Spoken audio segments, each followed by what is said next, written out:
Well, hey there, Mama, and welcome back to the Mom's Overcoming Overwhelm podcast, episode number 180. I'm Emily McDermott, and I am here beside you on this journey as we work together to declutter your home, head, and heart. Have you ever been ashamed of the constant mess that's surrounding you in your home? Have you ever heard phrases like cleanliness is next to godliness, or the story of the Proverbs 31 woman, and they just pretty much make you feel like you'll never measure up?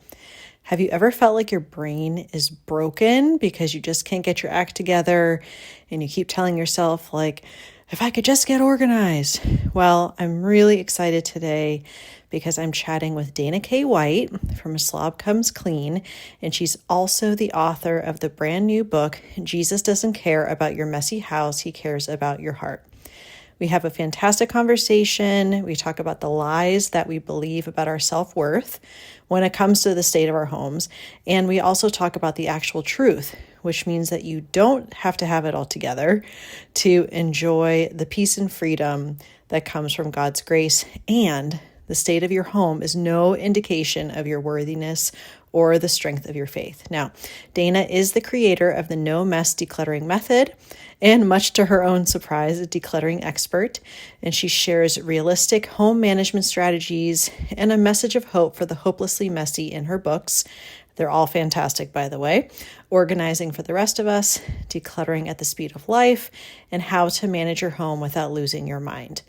And she teaches through her blog, podcast, and the slobcomesclean.com website. And she also trains coaches at declutteringcoaches.com. So as you all know, if you've been listening to this podcast any length of time, I talk a lot about the container concept, which comes directly from Dana. And this was the first time she and I had spoken.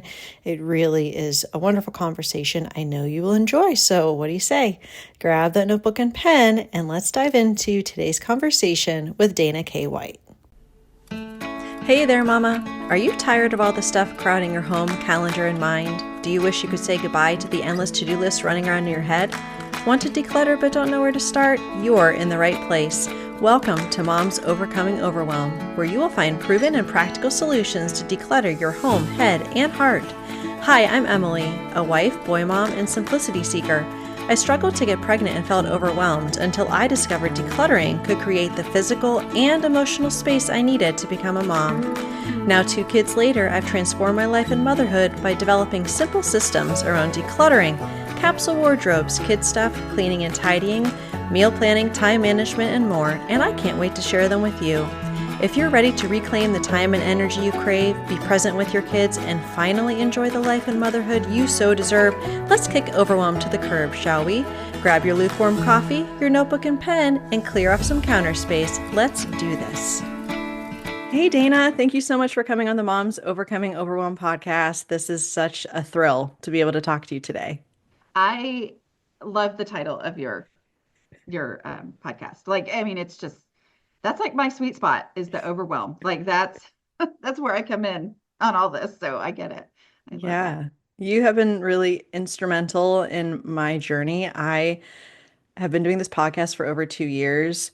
Probably over 50% of them, I go, The Container Concept by Dana K. White. Because Yay. it's like so instrumental in Yeah. everything, And so we're going to not focus a ton on the practicality of the decluttering because you have so many resources and so many books on that. But everyone, read Dana K. I feel like I have to say your name like Dana K. White is like a full thing.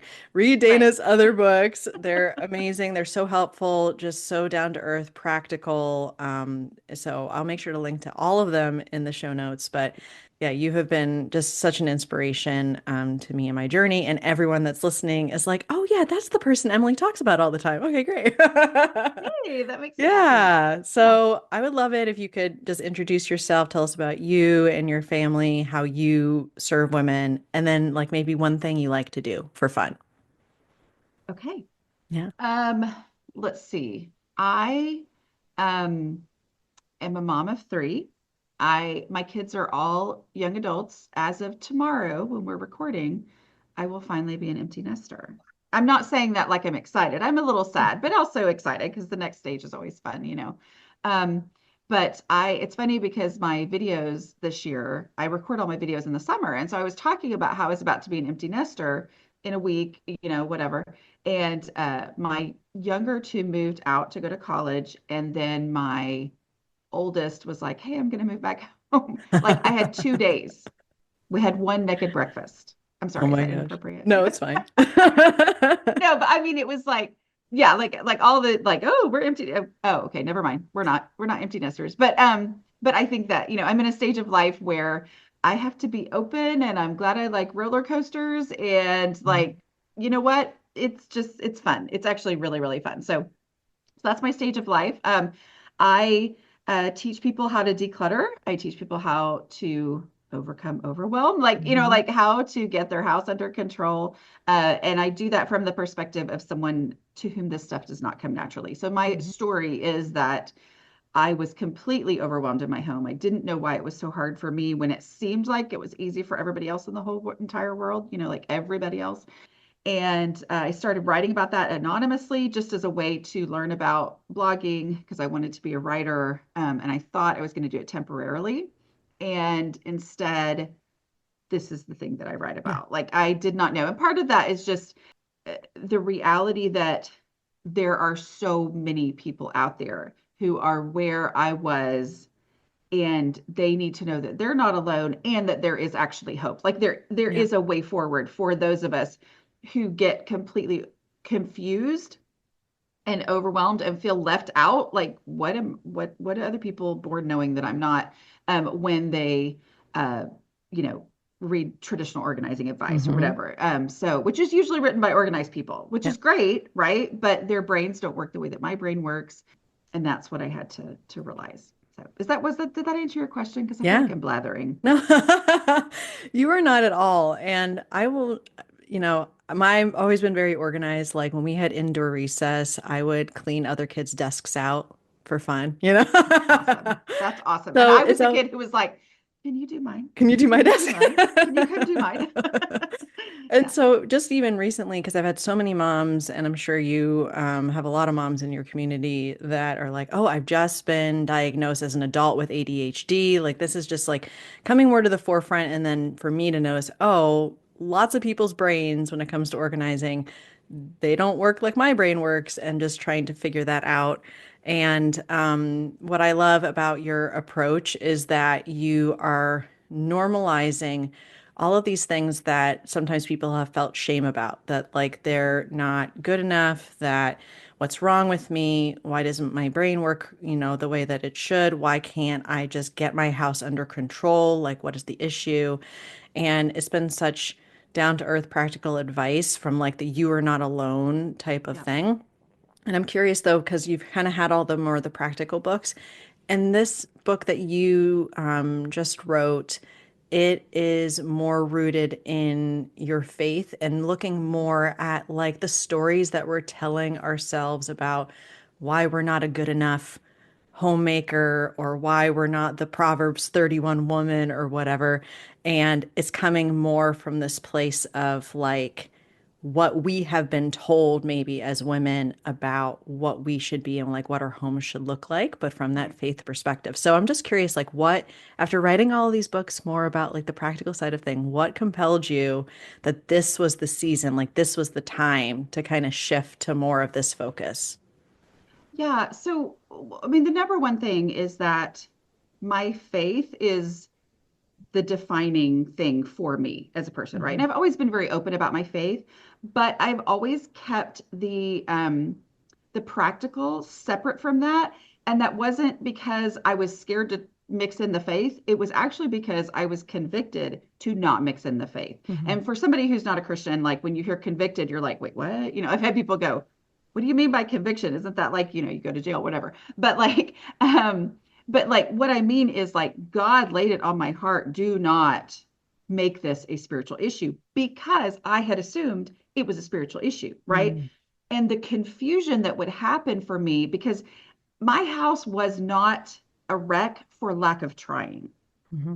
It was not out of laziness. Okay. And so this confusion of what people assume is the reason that your house is messy. Oh, they just don't care.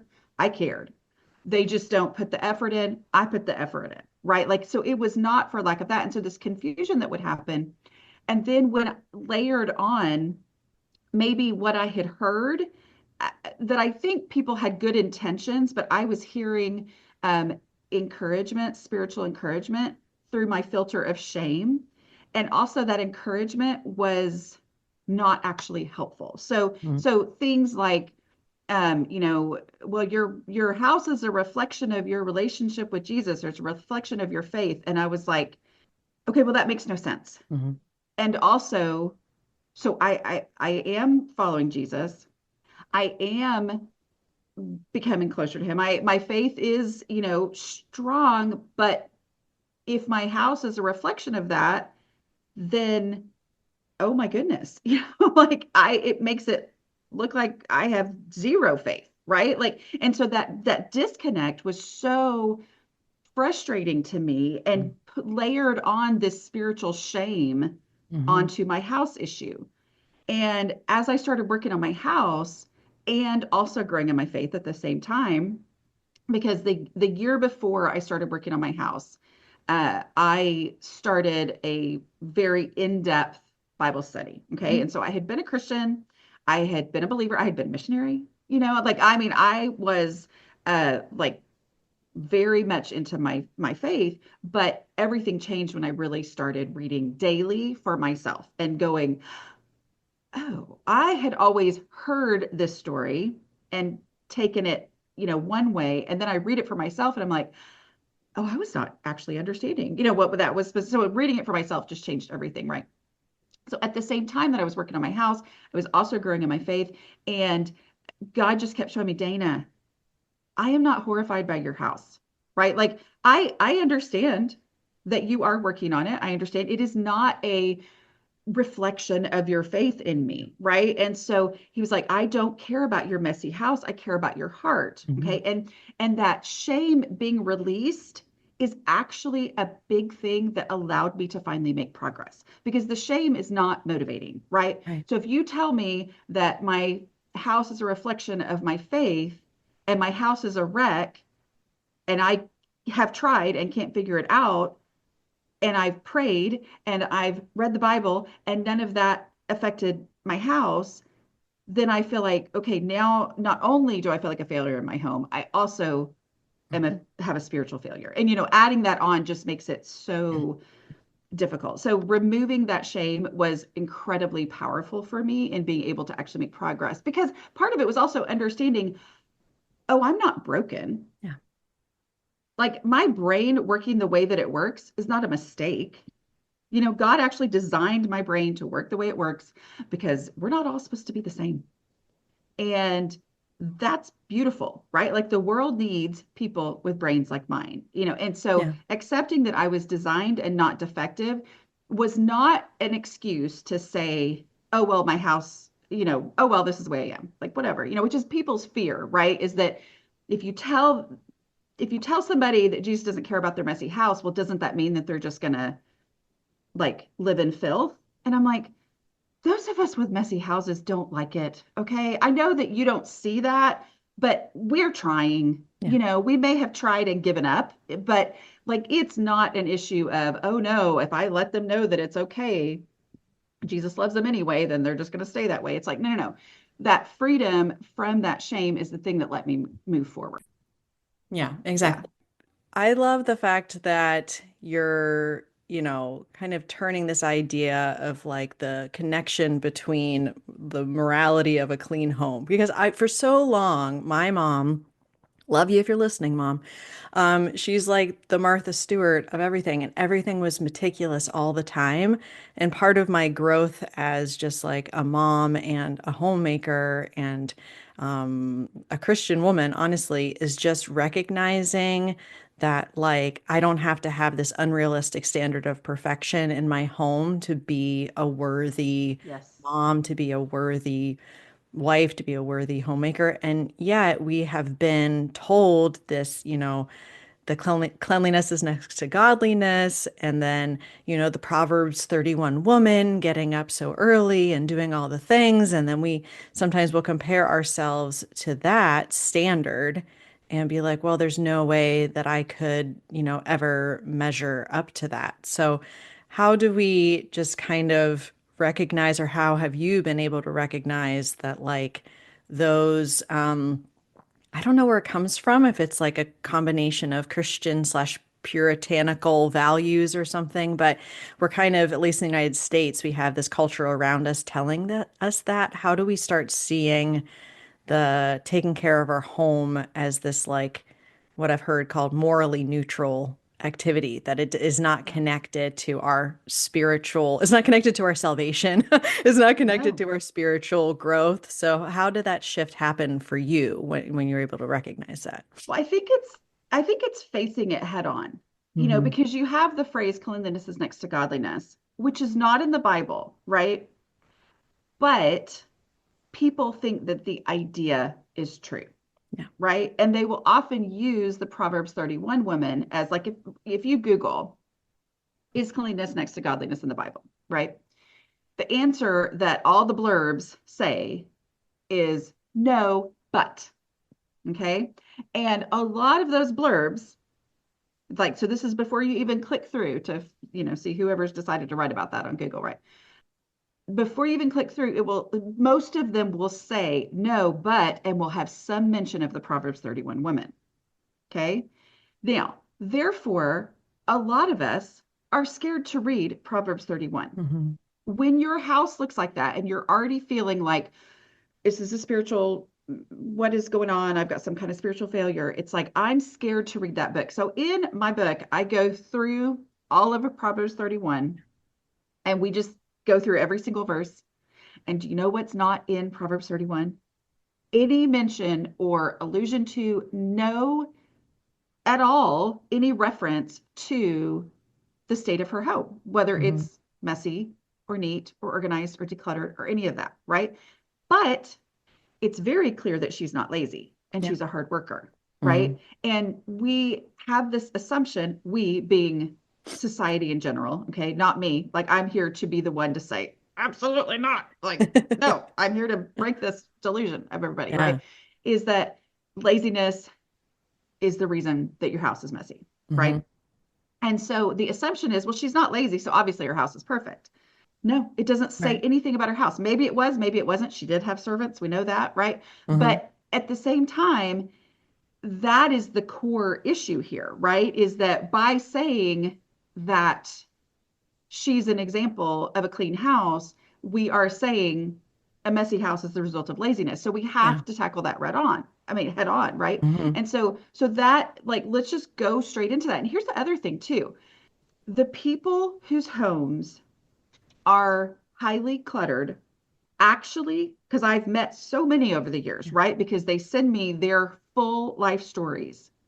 They remind me so much of the Proverbs 31 women, right? She's taking care of everyone. Hmm. She's making sure she has what she needs. She is, I mean, like, she's the person that you call on to organize the entire, okay, we've got to feed 350 people because they've been evacuated from an area and blah, blah. The person you call, not always, but I'm going to tell you, a lot of those are the exact same women who are in tears over the state of their own home, Mm. right? Because they are highly competent, intelligent women. And so that was such a disconnect for me in my own home. Was I was like, I know I'm not stupid, but my house makes me feel stupid. Right. And so therefore it was such a source of shame, such a source of shame for me, because I was like, I can do things. Like, I'm a competent person. Like, Yeah. I can figure things out, and I can't figure out this thing is the thing that is unconquerable to me. So I just think it's the way that we get over that is to dive in and not be afraid to actually read it. And then, like, cleanliness is next to godliness is a dangerous phrase Hmm. because it makes it feel like, if I could just get this cleanliness thing down, I'd be good. Yeah. right? I'd be closer to God. And in reality, that means if that's what I'm trying to do and that's what I think is going to get me closer to God, I don't understand God and I don't understand who he is or what he's looking for me because nothing gets me closer to God. He is the one who has provided the only way through Jesus' Yeah. righteousness, right? Like that's it. That's the only thing that will get me to God is Jesus. And thinking anything I can do is the thing Hmm. getting me closer to God means I don't understand. And that right there is such a hard thing, right? Yeah. Because it's the letting go at the same time as it's all of that. And so I think my main point is it has to be a conversation, Hmm. right? Little quick phrases that you mean to be encouraging make you feel like, okay, well, I helped because I said, well, God is a God of order. Okay, I'm out. And like, okay, well, I really helped her because I told her that. That is not helpful. No. That is not a helpful phrase, besides the fact that that's out of context. Yeah. So, um, but like one of the things in the book that I talk about is that I got really excited about as I was, I thought I thought I'd read the whole Bible, and I probably had read the vast majority of it, but I made myself read from beginning to end Hmm. because there's some wackadoodle stuff in the Bible. I mean, like legit wackadoodle stuff. But also, just to be clear, in case somebody's not a Christian, like it's the Bible's not like a how-to book. It Right. is a story, right? And so it's a story of sin that makes you go, "What?" But so anyway, yeah, that's the story about Jesus. And Hmm. anyway, blah blah blah. So what was I talking about? I'm You sorry. were You talking mentioned about. ADHD a minute ago. I have not been diagnosed by anyone official, just by people on the internet. That's it. Yeah. I think you're Uh, just mentioning, you were talking about reading the Bible from beginning to end and just, oh, the yeah, cleanliness. Yeah. So yeah. the cleanliness is next to godliness. Um, I knew that, I knew the kind of the speech Jesus had given when he like really gave it to the religious leaders for being hypocrites, right? Hmm. Like that was I remembered that speech. I didn't remember what triggered that speech. What triggered that speech the first time that he gave it is the fact that they were criticizing his disciples for not washing their hands Oh, before they right. eat. So cleanliness was the actual issue. So then cleanliness is next to godliness is this phrase that gets thrown around like crazy, trying to be inspirational, but it's not helpful. And then this is the actual issue. And Jesus never said, don't wash your hands. Like that wasn't at all what he was saying. Hmm. What he was saying is, don't turn it into a spiritual issue. Yeah. Like if you turn it into a spiritual issue, you are confusing people.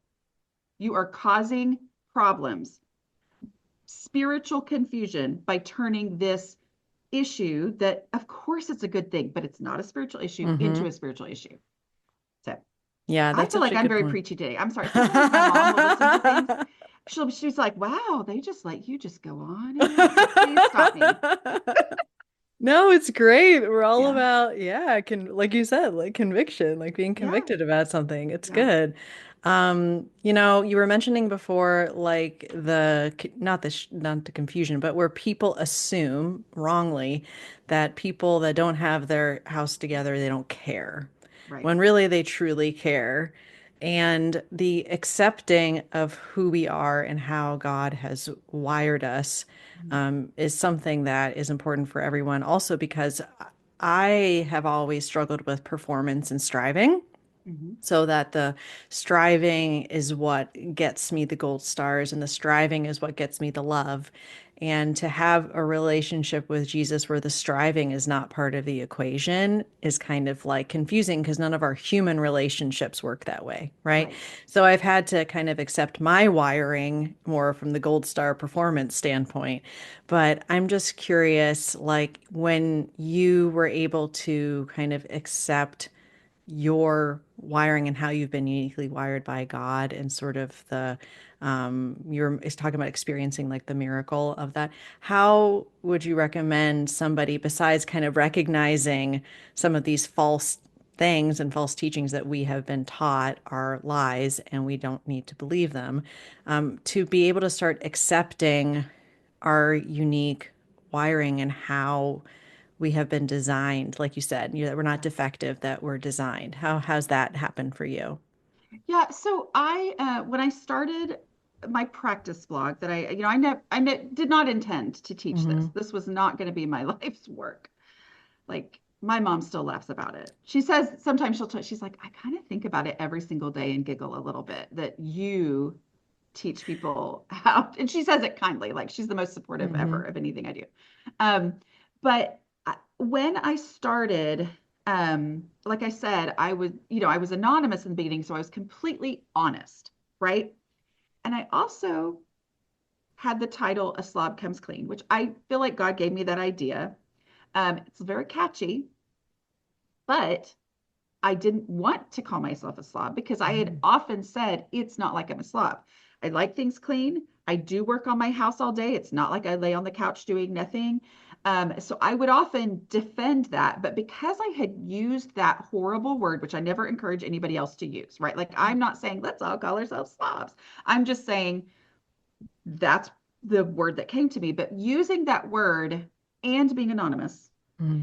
meant that I there was no point in trying to sugarcoat anything.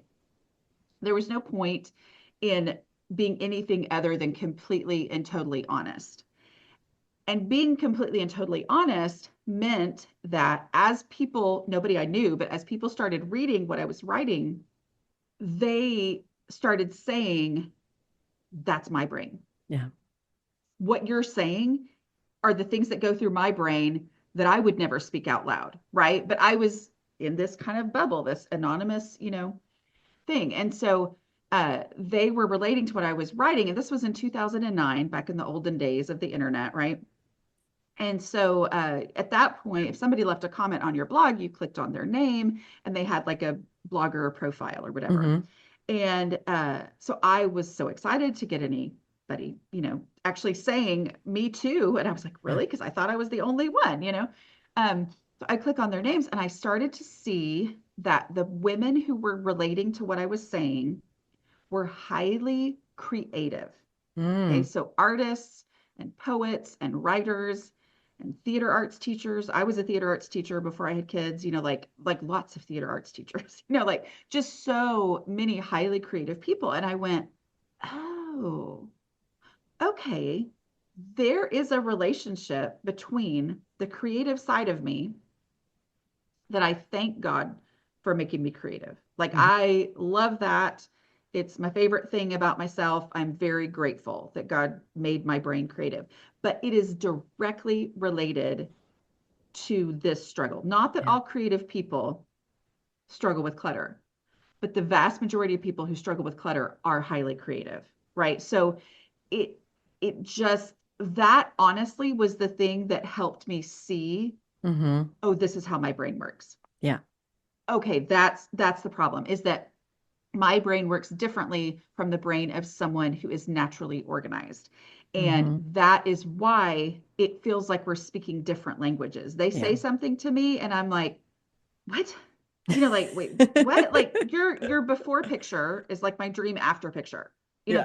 That was what we were talking about here. And so I feel like I come in as the person who now it took me a long time to be willing to teach anything, Yeah. but now I view myself as the person who is like the translator because it's Hmm. not like I'm coming up with all these creative solutions or whatever. I'm just literally going, okay, here's the facts that some people that most people who are naturally organized don't know that we're missing. This is the communication gap Yeah. between the naturally organized person and that's where I come in. Like the container concept that Yeah. you mentioned.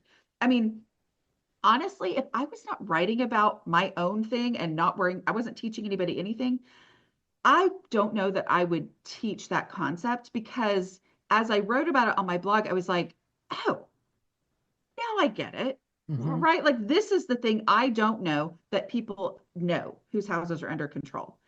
And it seems so obvious when you actually put it into words that I think I might have been embarrassed to teach it to anybody, except that because I was writing about it in real time as I was figuring it out, other people said, what? Yeah. Like containers are meant to contain. never ever occurred to me. And I was like, okay, it was because of the other people who were reading and, giving their Hmm. experiences as well that I saw, oh, that was a crucial piece of that communication gap Yeah. that was going on. Yeah, well, you've been a translator for me. Oh, It's good. been helpful just to be able to serve women and be like, oh, yeah, like I've never, I never thought about that way. And the container concept and also, the clutter threshold, like there's so many concepts where I've been like, okay, yes, like that makes sense. And um just as far as like the container concept, one of the things that you had in the book, you were kind of translating it to being able to translate to our spiritual lives. And I just want to kind of read a part of the book that I loved. Yeah, So, because I'm going to have a thank question you. about it. But when you write, when I make decisions about whether something is container worthy, I'm asking myself, does it deserve space in my home? In my spiritual life, the question is, does this deserve the space in my heart? Does it fit in the identity that Jesus has given me? And so, just, I guess, I love that concept because I think frequently about making room and also, that we can't receive what God has for us open handed if we're clutching to our stuff. And just like, how, I guess, have you been able to find freedom in that, making the decisions about like, okay, is this worthy of the space? Is this Yeah. worthy of the space of my heart? Does this fit with what I want as far as like pursuing my life as a Christian and pursuing this relationship with Jesus? What does that look like for you? Yeah. So in the book, I talk about, there's with the container concept, when people are like, okay, um, I have a really big house, and so technically everything can fit, Hmm. but it's still too much. I'm like, well, the reason I teach people to declutter to the container first is that it is something I don't have to make decisions about, right? Like I don't. And so the first thing is there are legitimate actual boundaries. And in scripture there are some legitimate actual boundaries, right? Like um things that I should do, that I shouldn't do, all that. So that's the first step, is to go like, what are the actual boundaries that are given to me? And those things, there's really no negotiating, right? Like it's just the facts. But then there's also your clutter threshold, right? Like, so that's the first thing to start with, is the actual boundaries. And then you go, okay, but what can I handle? Like, what Hmm. can I actually do? That's my clutter threshold. That's my um yes, technically these things are not, against what's in the Bible, but Hmm. at the same time, I don't need to be doing that. That is too much for me. And a lot of that is that self-acceptance of, you know what? I may want to be this person, and yet it's not good for me to Yeah. pursue some of these things, right? So like one of the things I talk about a lot with, as I got my house under control, I had envisioned that my goal was to have a magazine worthy home. Like now we would say Pinterest worthy, right? Hmm. But at the time there was no Pinterest, when I started. So, but that was my goal, like this vision of that's what I want. But as I worked toward that, as I got out the things that just flat out did not fit in my home according to the actual physical boundaries, it clarified the goal of what I was actually working toward. You know what Yeah. I mean? Like Hmm. like there was, I could go ahead and do these things. I could go ahead and get the stuff out that just didn't fit. And as I got there, I went, oh, actually, I just want a home that doesn't hold me back. Hmm. Like I like nice decor. I have a friend, Jackie, who comes in and helps me figure out my decor. I like that, but it is not something that drives me. You know what I mean? Like I am not driven for the decor, but I am driven to be able to do the things that I want to do, to be the person that I want to be, who can, offer my home at the last second. Yeah. Something happens, like my daughter, for prom, a bunch of girls were getting ready together and they were going to be at somebody else's house, and uh there was a thunderstorm and their power went out. And Mm. so I was like, yeah, they can come to my house. They didn't end up coming to my house, but I was like, you can come to my house. Yeah. And those are moments where I go, I've done it. I'm different. I'm changed. Like my home is changed because I could do that. It's the what do I want to do? So it's that first, the first thing is to go with the boundaries. Because sometimes when we just think about, I want to be that person, and then it's like, wait, how do I do that? Well, the first thing I do is just get the things out that don't need to, that just don't have space, that don't have rooms. And then that gets me toward that where I can really work with things and go, Yeah. what is it that I want out of this? Yeah, I think a lot of times we have this finish line, like you were talking about, like magazine worthy or Pinterest worthy. And a lot of times we say, well, I can't do such and such until I get there. Once I get organized, once I get my Yes. home in order, but it doesn't often happen or kind of not in the way that we think. And I think one of the things that was really enlightening for me in your book was just that a lot of times we feel like we can't approach God, we can't have this relationship with Jesus until we have it all together. Like, okay, well, why would he want to hear from me if like my life is a mess? And once I get myself cleaned up and, literally and figuratively get things cleaned up, then I can approach. And when it comes to, our prayer life and really anything, but having that relationship with Jesus that you can actually like pray, we sometimes are like, well, I can't do that because I'm not at the point where I can have a conversation because my house is a mess, my life is a mess, all of this is a mess. And do you have any words of encouragement, I guess, for someone that is feeling like that feeling in that I can't approach because I need to have my life in order and just recognizing that that's, not what God wants. At And just, all. yeah, at all. And Yeah. like, I mean, like, how do we he's, just like not listen to the voices in our head? Like, well, you can't do that. You can't have that relationship because things are so messy and disorganized and all those voices that are kind of like telling us that we're not worthy, I guess, yeah. of that relationship. Yeah. We're not worthy of that relationship. Hmm. I think that's what like even the person who you look and you think, oh, okay, well, it makes sense for them because they've got it all together. They're not worthy either. Yeah. Right? Like that's actually the point of our relationship with God is that we are not worthy on our own. He places his own worthiness on us to make us holy so that we can have a relationship with him, right? Hmm. Like that understanding who he is and what Jesus did to be able to accomplish that, that is actually how we come to God. And fully understanding that helps you see nothing I do or don't do can Hmm. keep me from God other than rejecting that gift that he's given me, right? Like, Yeah. so it's all about what he's done. So I talk in the book about, my perception as a child when teachers would talk about, Jesus knocking on the door of your heart and wouldn't you want to have your room clean if he Mm. showed up at your door? And I know that they may have said something completely different, but that's what I heard because my room was a constant source of shame for me and frustration. And my mother tried so hard to help me and through all the different ways, discipline and encouragement and reward systems. And she tried it all, like every last thing. And it was a huge, um, you know, I couldn't do it, right? Yeah.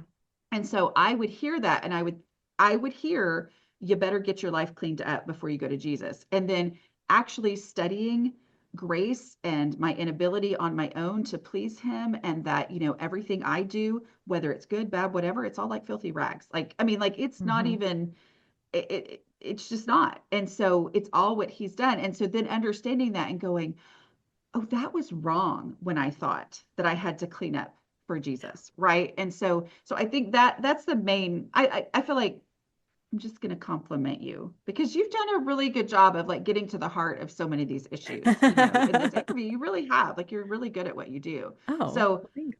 I just yes, it's the core of everything. That's the reason I'm have such a blunt title, Hmm.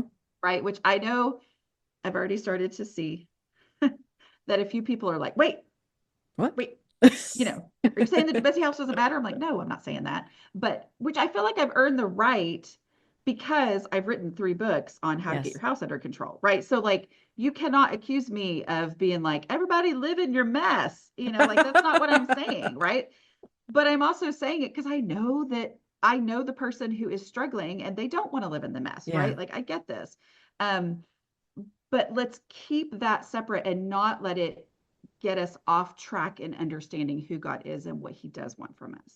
Yeah. And I Yeah. think what you said kind of at the beginning about how understanding that Jesus doesn't care about your messy house is the what lifts the shame so that you actually can live the life that we're intended to, because we're not designed to Yeah. live a life of feeling ashamed. Like that is not Yeah. what we're called to. So I think Come to that, Jesus exactly as you yeah. are, Mhm. but know that coming to Jesus is going to change you. Yes.